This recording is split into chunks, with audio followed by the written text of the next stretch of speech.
celebrate International Women's Month with the perfect glass of wine. My friend Yvette Simpson has her own wine brand, Vet's Vines, and Felicia Prater is a wine master, and both of them are here today to highlight women in the wine industry and also give us some tasting advice. It also happens to be International Riesling Day. So we're going to talk about all these things. Welcome, ladies. Well, I'm so glad to see you. So glad to be here. Thanks for having us. So how underrepresented are women in the wine industry? So much. I mean, we think about the number of women winemakers. Less than 20% of women are winemakers in the nation. Okay. And then of somms, only 25 of 168 master somms are women. Why is that? But women consume more wine. So it's just been, like any industry, one that's been exclusive. And so women are making our way through the industry more and more every year. Women are super tasters. We have more taste receptors on our tongue, so we're actually better at it. We're better at bourbon, too. I learned that on a bourbon tasting. So yeah, we do have a better palate. Felicia, tell me what it takes to be a wine master. So I actually have my MBA in wine management from Sonoma State University. So I'm not necessarily a master in the sense of the Court of Psalms,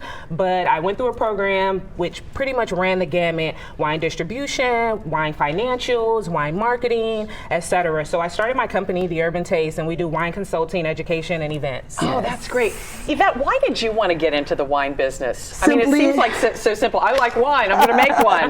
Was it that easy? Wine brings us together. And after a long career in politics, I needed something that brings people together.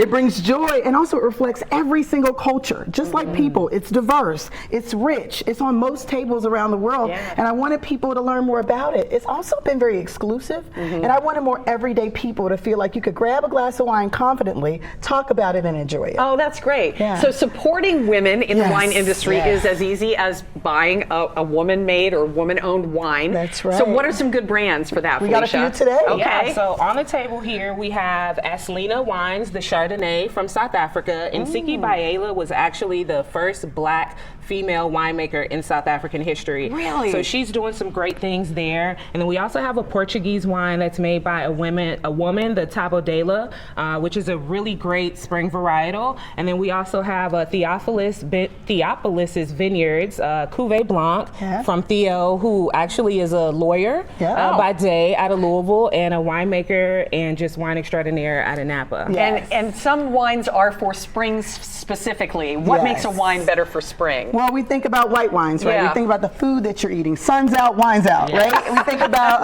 lighter foods. And Felicia will tell you some of the foods that we might pair with some of these wines. When it's warm, we tend to want a lighter wine just because, you know, it's warm. Lighter food. And lighter food, so it all goes well together. And there's a large variety of white wines. And so this year, we're encouraging people to step outside your comfort zone.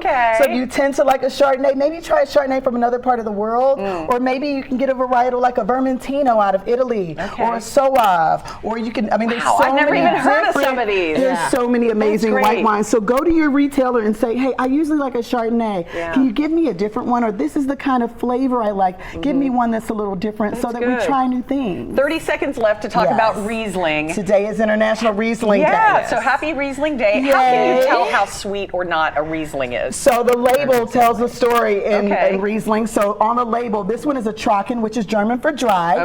This one is Feinherb, which is German for off dry. And then this one is a Spätlese, which is late harvest, which means the grapes ripen more on the vine, so it makes a sweeter wine. Oh my gosh. And if you want a little cheat, the alcohol tells the story too. So the lower the alcohol content, the drier the wine, the sweeter the wine. So the lower the alcohol, the sweeter the wine.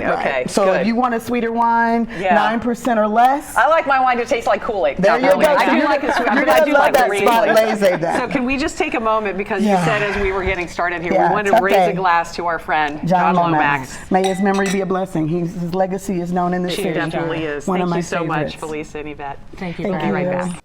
Thanks for checking out Local 12's YouTube channel. Click the links and hit subscribe so you can be notified anytime we post new stories.